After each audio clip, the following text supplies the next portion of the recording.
Sejarah Indonesia, periode pasca kemerdekaan.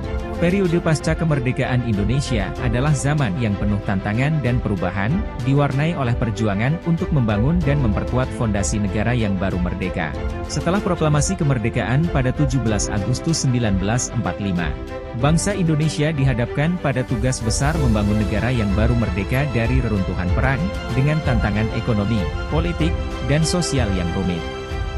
Masa awal kemerdekaan ditandai oleh perjuangan untuk menyatukan ribuan pulau dan ratusan suku bangsa dalam satu kesatuan, serta menemukan cara untuk menjalankan pemerintahan yang efektif.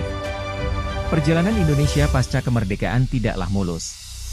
Negara ini mengalami berbagai konflik internal, termasuk pemberontakan dan konflik etnis, serta periode kekacauan politik seperti gerakan 30 September 1965 yang berujung pada G30S, PKI dan pengambil alihan kekuasaan oleh Soeharto.